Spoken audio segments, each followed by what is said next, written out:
आज हमारे साथ अंदलीब मौजूद हैं और अंदलीब 11 साल की हैं। अंदलीब एक बहुत प्यारी सी अच्छी सी बच्ची है जो मेरी पेशेंट है कि अंदलीब अल्लाह ताला की जो सिफात है कि अल्लाह ताला गफूर रहीम है और शिफा देने वाला है, तो उसकी एक जीती जाती मिसाल है अंदलीब हमारे सामने।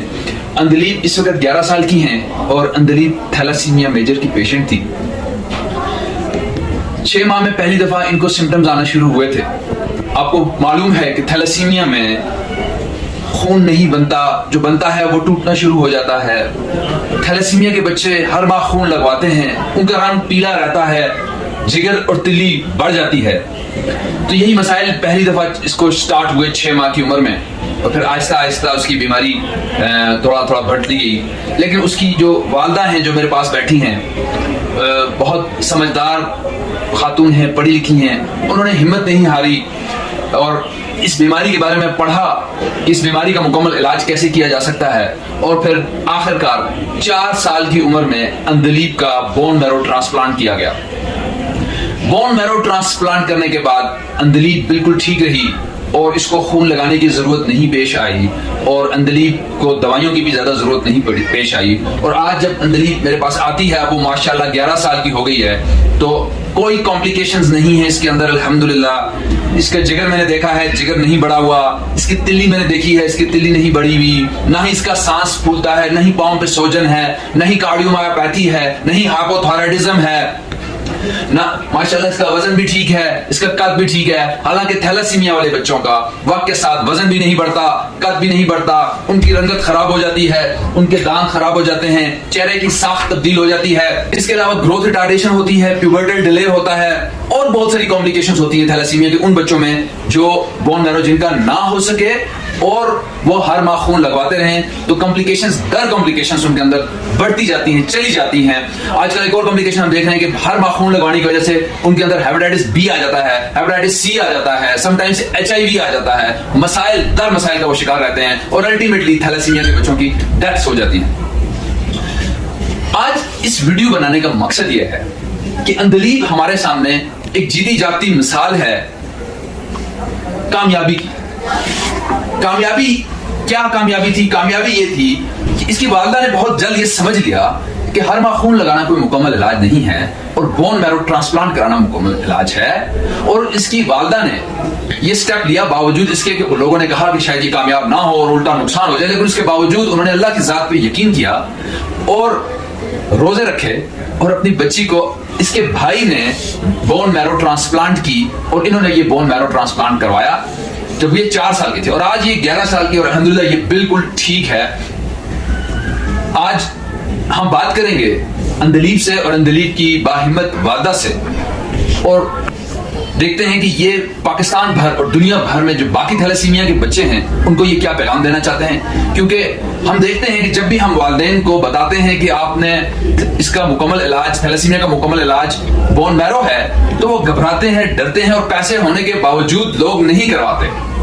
और अक्सर लोगों को मैंने सुना है कि वो जब मैं उन्हें बताता हूं कि इसका बहन या भाई बोन मैरो डोनेट करेगा, तो वो कहते हैं कि इसको तो थैलासीमिया है ही, जो बोन मैरो डोनेट करेगा वो भी मर जाएगा। तो आज हम अंदलीब की वालदा से पूछेंगे कि जो अंदलीब के भाई ने बोन मैरो डोनेट की तो क्या उसे कोई मसला हुआ, वो कैसा है, उसकी लाइफ कैसे गुजर रही है। अस्सलाम वालेकुम। तो कुछ बातें तो मैंने अंदलीब के बारे में बताई हैं, आप बताएंगी कि इसकी बीमारी कैसे शुरू हुई, फिर क्या क्या मुश्किलात पेश आई, कौन कौन से चैलेंजेस थे आपको?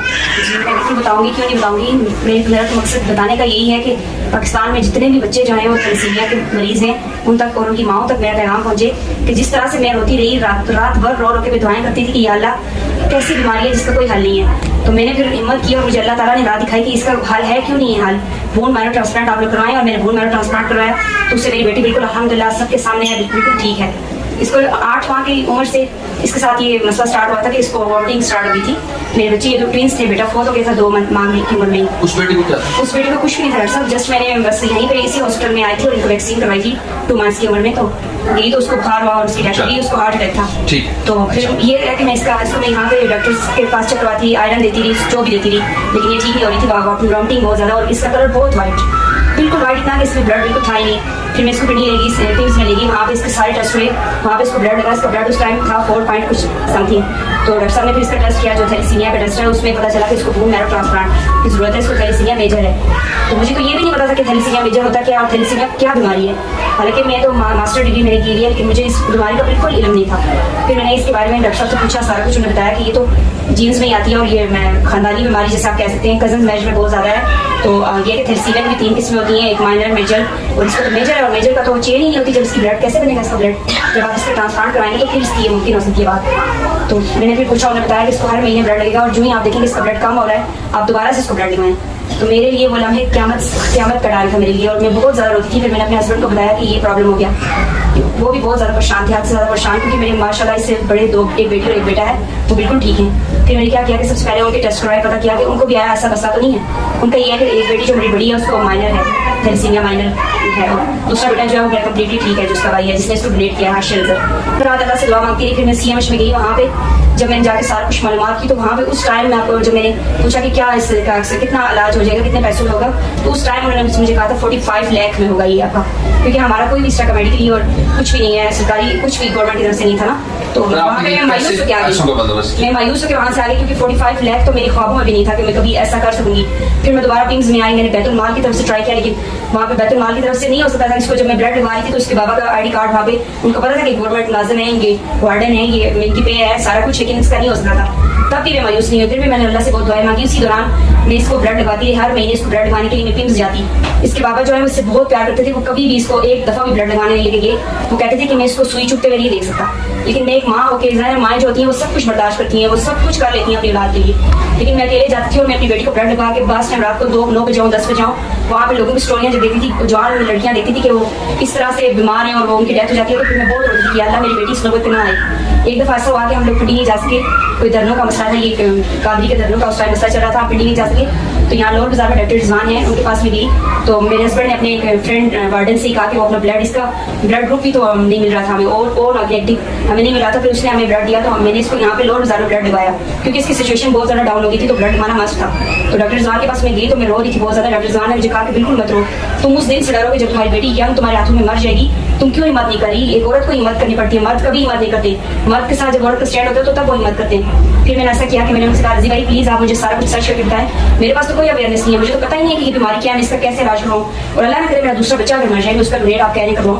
उन्होंने बताया कि बाहर के ममालिक में ऐसा है कि मदर्स भी दे सकती हैं, लेकिन पाकिस्तान में ऐसा नहीं है कि मदर्स दे सकें। इसके बहन भाइयों में से इसका 100% मैच होगा, वही इसको बोन दे सकेगा।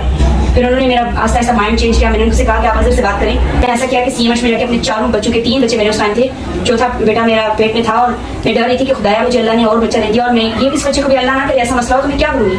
फिर मैं CMH में रावलपिंडी में गई, वहाँ पे एक टेस्ट हो रहा था उस टाइम, कोई नाव से वो पानी लेते थे उस बच्चे का, और उसमें से पता चलता था कि आया इस बच्चे को ये बीमारी है या नहीं। और फिर 3 मंथ्स के अंदर उसके अगर अल्लाह ना करे ऐसा मसला हो फिर आप उसको रिमूव करा सकते हैं। फिर मैं गई, वहाँ पे जनरल थे, कोई ब्रिगेडियर थे, उन्होंने मेरा टेस्ट किया। मैं बहुत परेशान थी कि पता नहीं क्या होगा, ये बच्चा भी अगर ऐसा हो गया तो मैं क्या करूँगी। अल्हम्दुलिल्लाह मेरा बेटा वो भी ट्रेड था। फिर मैं उसी दौरान इसी प्रोसेस में गुजरी। मैंने इसका बस मैं परेशान थी कि मैं तो ये बताएं कि ये पैसों का फिर कैसे बंदोबस्त किया? फिर ऐसा हुआ कि मैंने फाइल इसकी बनाई। इसकी फाइल बनाने के लिए हमें जो डॉक्यूमेंट्स उन्होंने बताए थे, स्पीम्स उन्होंने बताया था कि 3 बच्चों का टेस्ट करवाएं, जिसका ज़्यादा से ज़्यादा मैच होगा 97, उसका हम बोन मैरो लेंगे। फिर मैंने क्या किया, अपनी बड़ी बेटी का करवाया टेस्ट, उसके बिल्कुल ज़ायरा ट्रेड थी, उसका टेस्ट नहीं थी सही। दूसरे बेटी का करवाया, उसके 100% इसके साथ मैच हो गया टेस्ट। तो मैं बहुत ज़्यादा खुश थी कि शुक्र है मेरा। बाज़ लोग तो रो रहे थे वहाँ पे उस में कि हमारे बच्चों को मैच नहीं होता, और हमें डॉक्टर्स कहते हैं कि आप अपना अगला बच्चा पैदा करें। लेकिन मैं कहती थी कि शुक्र है अल्लाह ने मुझे कोई तो राह दिखाई ना कि मेरे बेटे का इससे मैच हो रहा है। फिर ऐसा हुआ कि मैंने फाइल बना के तो मैंने वहाँ सबमिट करवा दी। फिर डॉक्टर साहब ने उस टाइम मुझे वहाँ पर बताया था, डॉक्टर इतरत होती थी, और उन्होंने मुझे बताया कि इस तरह आपका ये होगा कि 16-17 लाख में आपका हो जाएगा ना बोन मैरो, और बाकी आपके जो जितने भी बाहर की मेडिसिन जो कुछ भी है, इसकी जितनी भी दवाइयाँ हैं 5-6 लाख में आपका वो भी इंतजाम हो जाएगा। आपकी ज़्यादा से ज़्यादा आपके 26 लाख लग सकते हैं, उस टाइम की बात है। तो मैंने कहा, मेरी अल्लाह से यही दुआ करती थी कि अल्लाह अगर आपने मेरी बेटी को ये बीमारी लगाई है तो इंशाल्लाह आपने कोई सबब भी तो पैदा किया होगा, आपने हमारे लिए कुछ ऐसी राह तो निकाली होगी कि ये ठीक हो जाएगी। फिर ऐसा हुआ कि मैंने फाइल वो सबमिट करवाई, मैंने टेस्ट करवाए, अपने तीनों बच्चों को करवाए, इनके टेस्ट में दोनों के नहीं मैच हुए, एक का हो गया, वो सारे जगह वहाँ पे मैंने जमा करवाए, वहाँ वारिस के सारे टेस्ट मैच हुए उसके साथ। ये प्रोसेस जो है 3-4 महीनों में जब कंप्लीट हुआ, मैं दिन रात जाती रही, मेरे भाई मेरे साथ जाते थे CMH मंडी में, वहाँ जाकर मैं करवाती रही, क्योंकि इसके फादर की तो जॉब ही ऐसी, वो बिल्कुल जा नहीं सकते।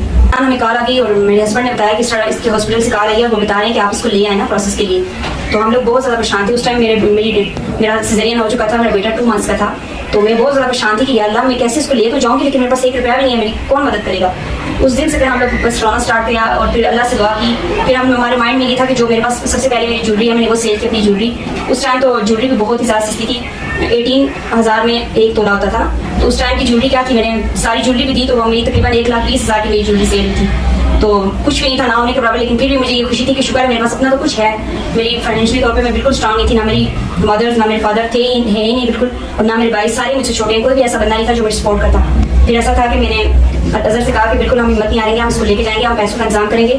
अगर मुझे अपनी बेटी के लिए भीख भी मांगनी पड़ी तो मैं सड़कों पर जाकर भीख भी मांगूंगी और मैं अपनी बेटी का इलाज लाजमी करवाऊंगी, क्योंकि डॉक्टर्स बार बार मेरे माइंड में ये बात आते थे कि 5 ईयर से कम उम्र में आपकी बेटी का ट्रांसप्लांट कामयाब हो सकता है। अगर ये ज्यादा उम्र में हो गया तो फिर इसकी जिगर और तिली के मिसाल बढ़ जाएंगे, आप बिल्कुल ट्रांसप्लांट नहीं करवा सकते। और अगर हो भी गया तो वो फिर माइनर बिल्कुल वो ना होने के बराबर होगा, वो आपका बिल्कुल फेलियर में चला जाएगा। ये बात मुझे बार बार मुझे तंग कर रही थी कि ऐसा कभी भी ना हो। इसकी उम्र उस टाइम 4 साल थी और हमने इतना बड़ा स्टेप उठाया और अल्लाह ताला ने हमारी बहुत ज्यादा मदद की। मैं तो यही कहूँगी कि हर लम्हे में जो मैं रोती रही, मेरे अल्लाह ने मेरी मदद की और मेरे अल्लाह ने मुझे राहें दिखाई और उसी ने मुझे अंधेरे से रोशनी की तरफ गामजन किया कि आप ये प्रोसेस ऐसे करें, आप ऐसे करें। मैं जब सोती थी तो मुझे ख्वाब के जरिए पता चलता था कि कल मैंने क्या करना है, और मैं जब उठ के इसके बाबा से बात करती थी तो वो मुझे कहते थे बिल्कुल नहीं, तुम जो कुछ सोचती हो वही तुम्हें ख्वाब में आता है और ऐसे ही तुम कहती हो। लेकिन मैं उनसे कहती थी आप मुझे समझ नहीं रही, मुझे मेरा अल्लाह इशारे दे रहा है कि तुम ये करो वो करो। मेरे अल्लाह ने मेरे माइंड में डाला, हमारे दूर के कज़न ही है, मेरे तुमको के बेटे हैं, दूर के कज़न हैं, इंग्लैंड में होते हैं, और मैंने उनसे रब्ता किया, मैंने उनसे कहा कि मेरी बेटी, उनको पता था किसकी बेटी को थैलेसीमिया मेजर है, और वो कहते थे कि जब भी तुमने कुछ स्टेप उठाया तो मैं तुम्हारी भरपूर मदद करूँगा। और मैं ये भी नहीं चाहती थी कि मेरी बेटी का ये प्रोसेस जो भी है ये यहाँ पाकिस्तान में हो। मैंने बाहर की कंट्रीज का पता करवाया कि कहाँ किस मुल्क में अच्छा ही होता है, लेकिन मैं पाकिस्तान में अगर अफोर्ड नहीं कर सकती थी तो बताएं तो मैं बाहर के ममालिक में कैसे अपनी बेटी का इलाज करवाती। फिर मैंने उनसे अपने कज़न से रब्ता किया, उन्होंने कहा कि तुम बिल्कुल परेशान हो, बस अपनी बेटी की ज़िंदगी की दुआ मांगो, पैसों की तो कोई बात ही नहीं है, जितने हो सके मैं तुम्हारी हेल्प करूँगा। उन्होंने हमारी हेल्प की, जो हो सकी उन्होंने हमारी हेल्प की। और भी मेरे जितने भी वहाँ पे कज़न है, मैं सबसे ज़्यादा क्रेडिट दूंगी इजाज़ भाई को।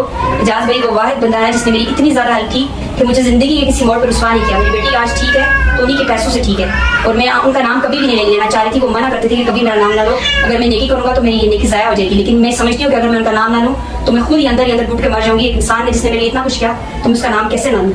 उन्होंने मेरे लिए बहुत कुछ किया, और भी बाकी कज़न से कहा, उन्होंने मुझे पैसे भेजे, किसी ने 1 लाख भेजा, किसी ने 50,000 भेजा, किसी ने, और बाज़ मेरे इतने जितने भी मेरे रिलेटिव्स थे, मेरे फुफो हैं, किसी के पास 10 रुपये भी नहीं थे, लेकिन उन्होंने भी मांग के, किसी ने 10,000 दिया, किसी ने 5,000 दिया। मैं आपको ये बताती हूँ कि मैंने अल्लाह ने इतनी मदद की कि मैं हैरान रह गई कि हमारा, मैं इसको ले गई हॉस्पिटल, इसको एडमिट करवा दिया। एडमिट होने से पहले इसकी जो बॉडी में वो जो जितना भी गंदा ब्लड था उसको रिमूव करने के लिए हमने प्रोसेस स्टार्ट किया। उस टाइम भी मैं रो रही थी, हमारे पास पैसों का इंतजाम नहीं था, और ने अपना अकाउंट खुलवाया। मैंने इसे कहा कि आप अकाउंट खुलवाएं, अल्लाह की ज़ात देगी, अकाउंट नंबर आप देते जाएँ, जो मांगता आप देते जाएँ। और हमने किसी को बताया भी नहीं, हमने वायरल नहीं की बात, हमारे पास पैसे नहीं और हम अपनी बेटी को हॉस्पिटल ले गए। सिर्फ इजाज़ भाई को पता थी और मेरी फैमिली में यमी को, मेरी बहन भाई को सबको पता था। इसके दादी दादा ने हमें साफ इनकार कर दिया था कि आप इसके घर से निकल जाओ, बिल्कुल भी यहाँ पे मत आओ, दूसरा बच्चा भी मर जाएगा और एक ये तो मरी हुई है ऑलरेडी। और मैं उस साइड से भी बहुत ज़्यादा डिसपॉइंट थी, मेरा हस्बैंड भी बहुत ज़्यादा परेशान था, लेकिन मैंने फिर भी हिम्मत नहीं है, क्योंकि मेरी माँ मेरे साथ थी, मेरे भाई मेरे साथ थे, उन्होंने मेरी बहुत हेल्प की। वो मुझे कुछ दे नहीं सकते थे, लेकिन उन्होंने मेरे बच्चों को संभाला, मुझे संभाला, मुझे बहुत ज़्यादा उन्होंने तसल्लियाँ दी कि कुछ भी नहीं होता, हम लोग हर लम्हे तुम्हारे साथ हैं।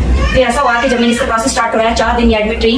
वो मेरे से पहले का जो प्रोसेस है उस यूनिट में एडमिट रही, उसका नाम अभी मेरे माइंड में नहीं आ रहा, उसमें एडमिट रही। वहाँ पे इसको 4-5 दिन लगती रही, ड्रिप्स लगती रही, बहुत ज़्यादा इसको ड्रिप लगी ताकि इसका जो ऑलरेडी जो ब्लड था गंदा वो रिमूव करने के लिए, बिल्कुल इसका सारी चीज़ें। मैं इतनी ज़्यादा अवेयरनेस के बारे में नहीं जानती कि कौन सी टेस्ट। सॉरी यहाँ पे इंटरप्ट कर रहा हूँ। तो इन्होंने एक बात बताई कि इतने नामुनासिब हालात थे, इतने मसाइल थे, फाइनेंशियल प्रॉब्लम भी था, लेकिन इस खातून ने हिम्मत नहीं हारी, अल्लाह की ज़ात पे यकीन रखा। और इन्होंने मुझे बताया कि इन्होंने 3 माह मुसलसल रोज़े रखे और अल्लाह से दुआएं रो रो के मांगती रही। और इस बात पे मैं इनको खराज तहसीन पेश करता हूँ कि इनके पास फाइनेंसेस भी नहीं थे, लेकिन उसके बावजूद ये निकल पड़ी कि अल्लाह ताला कोई ना कोई रास्ता निकालेगा। और ये बच्ची का टेस्ट वर्कअप कराते रहे, उसकी बोन मैरो की तैयारी करते रहे, प्रोसेस को रोका नहीं, और फिर अल्लाह ने मदद की। इजाज़ भाई के जरिए अल्लाह ताला ने उनको फरिश्ता बना के भेजा, उन्होंने बहुत मदद की, बाकी लोगों ने इनकी हेल्प की, और आखिरकार इसका बोन मैरो हो गया। तो बताने का मकसद यह है कि वो लोग जो नहीं अफोर्ड कर सकते इनको तो चले इजाज भाई जैसे कुछ फरिश्ते मिल गए जिन्होंने हेल्प की, लेकिन जो लोग बिल्कुल ही जिनका कोई भी नहीं है तो उनके लिए भी जो है वो बैतुल माल का रास्ता मौजूद है। बैतुल माल के जरिए से पैसों का बंदोबस्त हो सकता है। कुछ और मुखैर आजाद हैं, कुछ NGOs हैं, वो ऐसे लोगों को स्पॉन्सर कर देती हैं। सिर्फ जरूरत इस बात की है कि इंसान अवेयरनेस रखे, इंसान मुशाहिदा रखे, इस टॉपिक को पढ़े, हकीकत को जाने, खामखा इधर उधर की बातें लोगों की बातों में ना आए कि ये बच्चा बीमार है, दूसरा भी मर जाएगा, बोन मैरो मत कराना।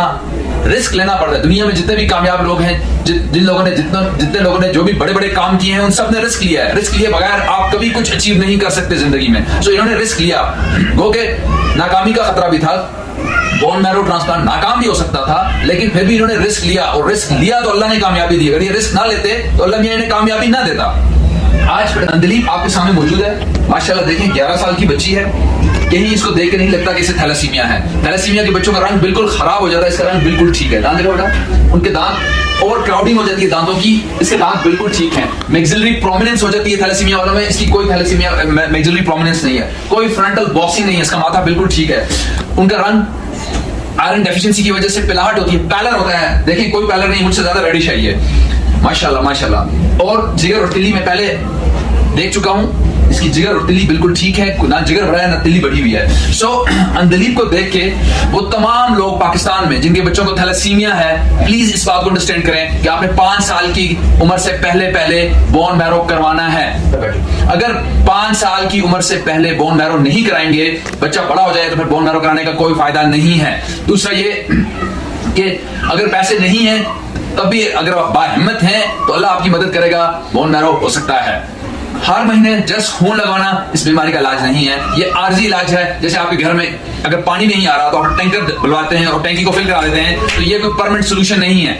सो उम्मीद है आज की इस वीडियो से अंदलीप और उसकी बाहिम्मत माँ की जो स्टोरी आपने अपनी जो हकीकत वाली जो स्टोरी है उन्होंने खुद आपको सुनाई, इससे पाकिस्तान भर में थैलेसीमिया के बच्चों को एक नई उम्मीद मिलेगी, उनको अवेयरनेस मिलेगी। और अल्लाह ताला हमारी दुआएं हैं कि अंदलीप को हमेशा सेहतयाब रखे और उसकी वालदा की मुश्किलात को अल्लाह ताला आसान फरमाए। राजा अजरुल हक साहब को भी हम सलाम पेश करते हैं कि जो ख्वाब उनकी वाइफ ने देखा और जो विजन उनकी वाइफ का था, राज साहब ने उस पर लबैक कहा, उन्हें इंकरेज किया।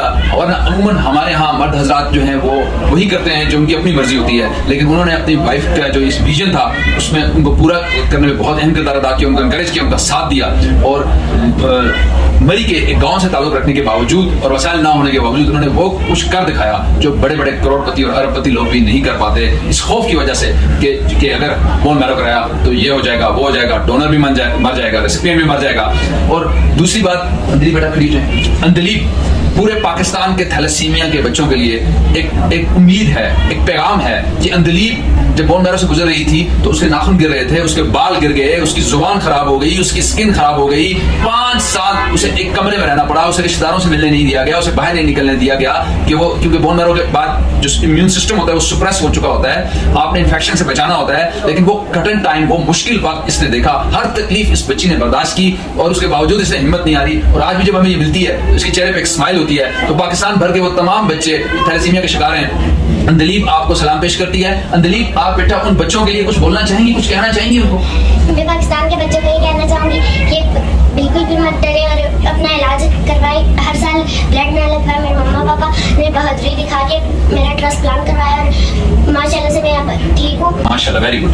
तो इनका पैगाम यही है उन बच्चों के लिए कि आप भी हिम्मत करें और बोन मैरो ट्रांसप्लांट की तरफ आएं। अगर पैसे नहीं है तब भी बहुत सारे रास्ते हैं जिनके जरिए से बोन मैरो ट्रांसप्लांट हो सकता है। और अंदलीप की तरह इंशाल्लाह आप लोग भी सेहतमंद हो जाएंगे। आपने अल्लाह की ज़ात पे यकीन रखना है। सो बहुत बहुत शुक्रिया आपका बहन और अंदलीप बेटा आपका और राजा साहब का, जिन्होंने हमें परमिशन दी कि ये वीडियो हम बनाकर पाकिस्तान भर के थैलेसीमिया के बच्चों की मदद कर सकें। Thank you so much.